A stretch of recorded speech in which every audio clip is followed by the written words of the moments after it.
347 days. That's how long it's been since Donald Trump stood before the American people and made a promise. Not a suggestion, not a hope, not a campaign slogan, but a promise. He said he would end the war in Ukraine within 24 hours of taking office. Not with negotiations dragged out over months, not with vague diplomatic gestures, not with, we'll see how it goes.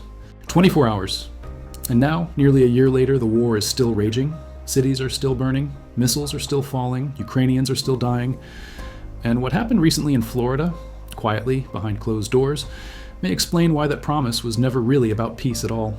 I want you to picture this moment with me. It's Sunday, December 28th. Ukrainian President Volodymyr Zelensky's plane touches down in Miami. He is arriving not from a diplomatic tour or a victory lap, but from a country under active assault. Less than 24 hours earlier, Kyiv had been hit by one of the largest attacks of the war. Over 500 drones, over 40 missiles, including hypersonic weapons designed to overwhelm air defenses. Residential buildings were burning. People were trapped in freezing apartments with no heat. Entire neighborhoods were plunged into darkness. At least 2 people were dead. Hundreds of thousands were left without power in the dead of winter.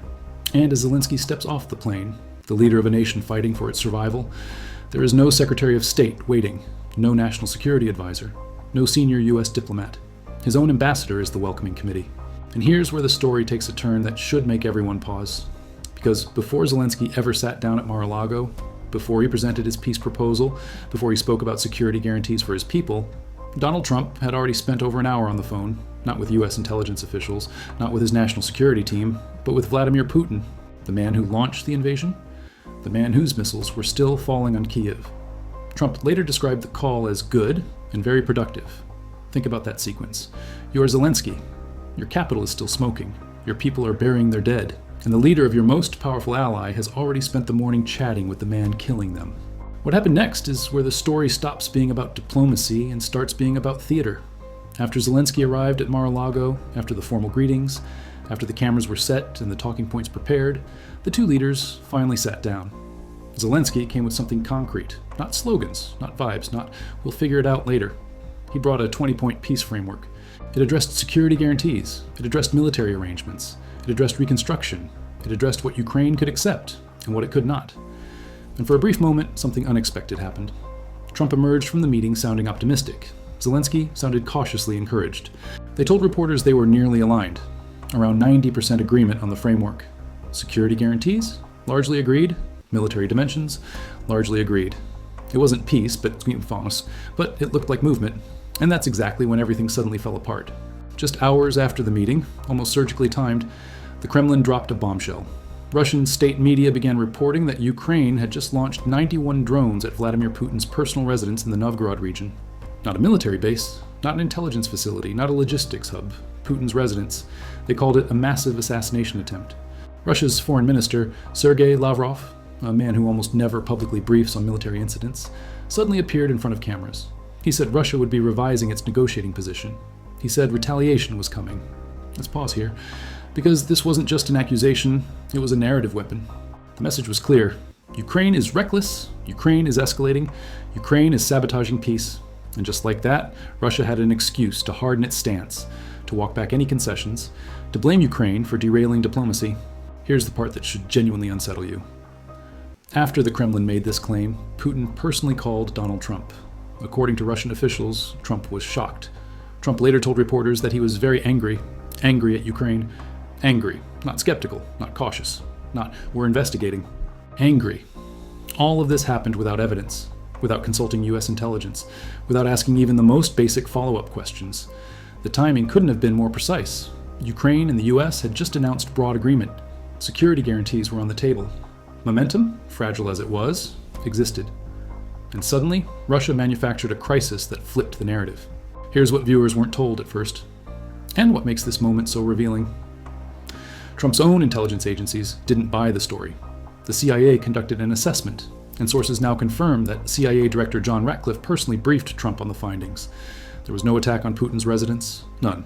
Ukraine had been targeting a military facility elsewhere in the Novgorod region, a site it had struck before. Local residents near Putin's supposed targeted residence told independent journalists they heard nothing. No drones, no explosions, no air raid alerts. One resident summed it up bluntly: if something like that had happened, the whole town would have been talking about it. Even Russia's own defense ministry initially claimed only 18 drones were intercepted over the entire region.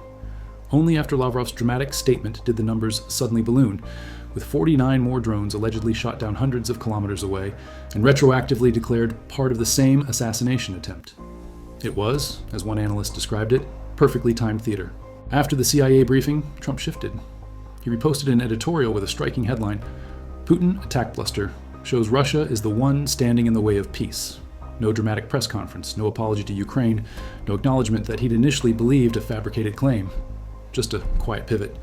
And this moment, more than any other, reveals how this entire process has been functioning. What we're watching isn't a peace process, it's a performance.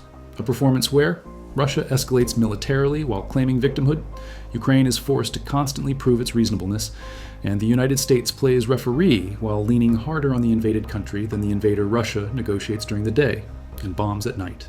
It manufactures crises when talks get uncomfortable. It creates narratives that allow it to harden its position without appearing unreasonable. And crucially, it understands something very important. If there are no real consequences, words don't matter. To understand why Zelensky pushed so hard on security guarantees, you have to go back 30 years. In 1994, Ukraine inherited the third largest nuclear arsenal in the world after the collapse of the Soviet Union. Thousands of nuclear warheads, weapons that could have deterred exactly the kind of invasion Ukraine is now facing. The United States, the United Kingdom, and Russia came to Kyiv with a deal, the Budapest Memorandum. The offer was simple. Ukraine gives up its nuclear weapons. In return, its sovereignty and territorial integrity would be guaranteed. They promised never to use force against Ukraine, never to threaten its borders, never to violate its territorial integrity. Ukraine accepted. And then came 2014. Russia seized Crimea.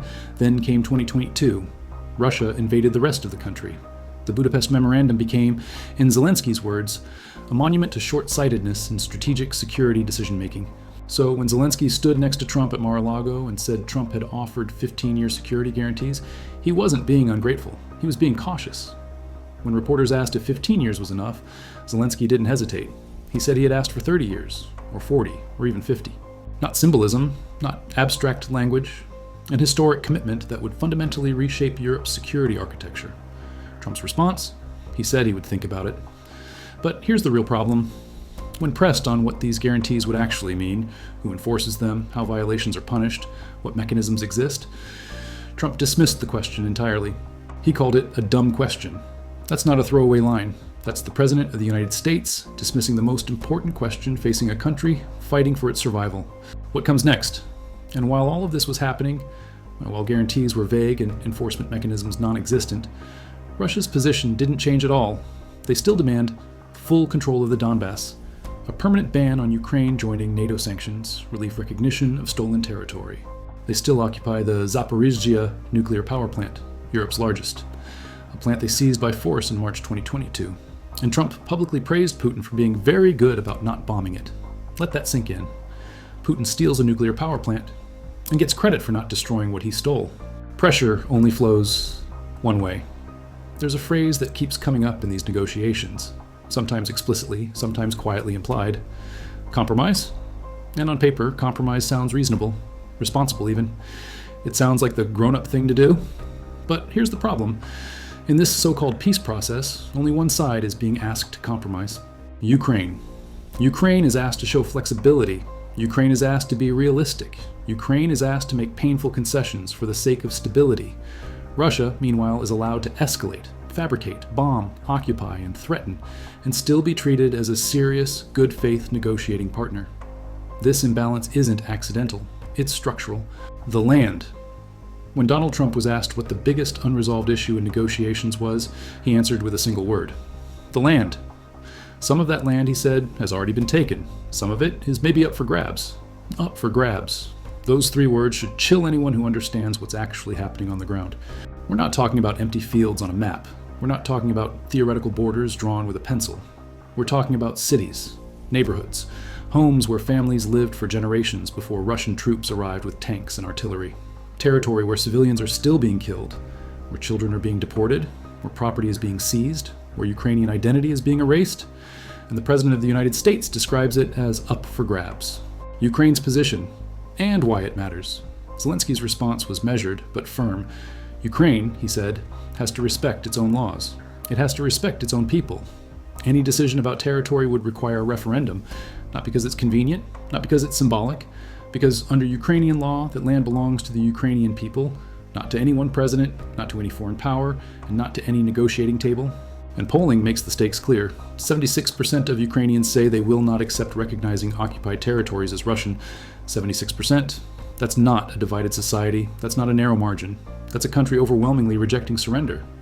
So ask yourself, what kind of peace is being negotiated if the people most affected don't want it?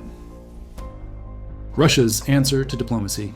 Now let's rewind just 24 hours before the Mar-a-Lago meeting. Because while diplomats were talking about peace, Russia was speaking a very different language. That night, Russia launched one of the largest aerial attacks of the war on Kyiv.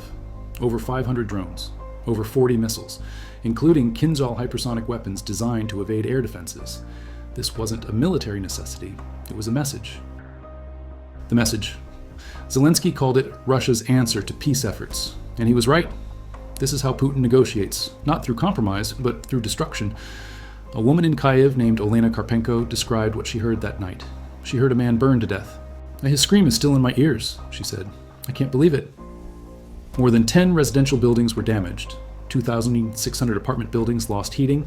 320,000 homes lost power. In winter. This wasn't collateral damage. It was pressure. Negotiating with bombs falling. This is the fundamental contradiction at the heart of the so-called peace process. Russia is allowed to negotiate while actively escalating the war. They bomb cities during talks. They strike energy infrastructure during ceasefire discussions. They launch massive attacks immediately before or after diplomatic meetings. And yet, there are no consequences. No suspension of talks, no escalation of pressure, no meaningful cost imposed. Instead, the message is clear: keep bombing. The negotiations will continue anyway. The humiliation in Washington. This pattern didn't start at Mar-a-Lago. In February, Zelensky was brought to the White House to sign a minerals deal, a deal framed as mutually beneficial. Instead, it turned into something else entirely. In front of cameras, Trump and Vice President J.D. Vance berated him. They accused him of being disrespectful. They told him he didn't have the cards. They spoke to a wartime leader, whose country was under constant bombardment, like he was a child who should be grateful for scraps. It was supposed to be a breakthrough. It became a spectacle, a humiliation ritual. And the question is, why? Who is this really for? Because publicly degrading the leader of a country you claim to support doesn't strengthen negotiations.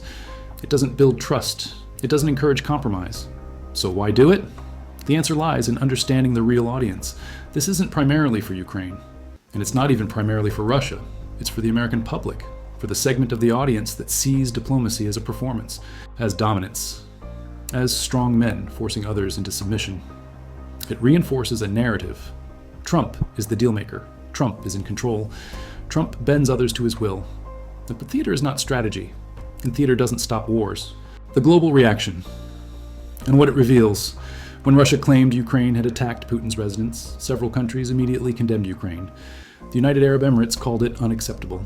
India expressed deep concern. Pakistan called it deplorable. All of this happened before evidence, before verification, before intelligence assessments. Meanwhile, European leaders, the ones whose countries would be directly affected if Russia wins, were far more cautious. The EU's foreign policy chief called the accusation a deliberate distraction, because Europe understands something crucial. If Russia is rewarded for aggression here, the consequences won't stop at Ukraine's borders. The asymmetry that keeps getting erased. This is the core problem that keeps being papered over. Ukraine is fighting for survival. Russia is trying to redraw borders by force. These are not equivalent positions. There is no both sides here. When Trump says both presidents want peace, he erases the fact that one of them started the war. When he says Ukrainians want it to end, he ignores that Ukrainians overwhelmingly reject surrender. Ending violence by rewarding aggression isn't peace, it's precedent. The peace that rewards war. Let's strip this down to its essentials, because beneath all the speeches and summits, the reality is brutally simple. What has Russia actually offered in return for peace? Not a withdrawal from occupied territory. Not accountability for war crimes. Not guarantees it won't strike again. What Russia has offered are temporary pauses. 30 hours for Easter. A few days for Victory Day. Hort ceasefires that it violated itself, often within hours. These aren't steps toward peace. They're tactical pauses. They allow Russia to reposition forces, repair infrastructure, consolidate gains, and project the illusion of cooperation, all while keeping what it took by force. And that's the core danger of this process. Because if a deal is signed where Russia keeps stolen territory, lifts sanctions, and faces no real consequences, then the message to the world is unmistakable. Aggression works. Invade your neighbor, hold out long enough, let the world grow tired. Eventually, diplomacy will hand you what you took at gunpoint. That's not peace. That's capitulation dressed up as realism, and it doesn't just affect Ukraine. If this model succeeds, what message does it send to China about Taiwan? To North Korea about South Korea? To every authoritarian leader watching whether borders still mean anything? It tells them the same thing. The rules are flexible. Force is negotiable. And time is on the side of the aggressor. What happens if Ukraine says no? There's one final question that almost no one in Washington seems willing to confront. What happens if a deal is signed and the Ukrainian people reject it? Zelensky has been clear. Any decision on territory must go to a referendum. And the numbers aren't ambiguous. 76% of Ukrainians say they will not recognize occupied territories as Russian. So what happens if an agreement is reached in dining rooms and phone calls, but rejected at home? Does the war simply continue, but now without American support? Does Ukraine fracture politically? Does Russia exploit that moment to escalate even further? These aren't abstract hypotheticals. They are the real stakes of what's being negotiated right now. Zelensky understands this. That's why he keeps coming back to security guarantees. Not symbolic ones, not vague assurances, but guarantees that actually mean something. Because Ukraine has lived through this before. They gave up the third largest nuclear arsenal in the world for promises that evaporated when they were tested. They trusted paper guarantees and paid for it with blood. Now they're being asked once again to trust promises without enforcement, timelines without mechanisms, and peace without justice. And Donald Trump says he'll think about it. Earlier this year, Trump and Vice President J.D. Vance told Zelensky he doesn't have the cards. But here's the truth. The game isn't over. Ukraine is still fighting. Ukrainian soldiers are still holding the line. Ukrainian civilians are still rebuilding after every attack. The war continues because Ukrainians have decided their freedom is worth defending, even when the odds are stacked against them. So the real question isn't whether Ukraine has cards. The question is which cards the United States chooses to play. Will it stand with a democracy under assault, or will it prioritize convenience over principle, performance over protection, optics over outcomes? Because if security guarantees become just another empty promise, if peace becomes another word for surrender, then this won't just be a failure of diplomacy. It will be a turning point, one that tells the world that borders are negotiable, sovereignty is optional, and force eventually gets rewarded. And that's a world all of us will have to live in. So I want to ask you directly, what do you think this really is? A genuine peace process, or a performance designed to end the appearance of war rather than the war itself? And if it is performance, what do you think comes next? Let me know your thoughts in the comments. This is a conversation we all need to be having.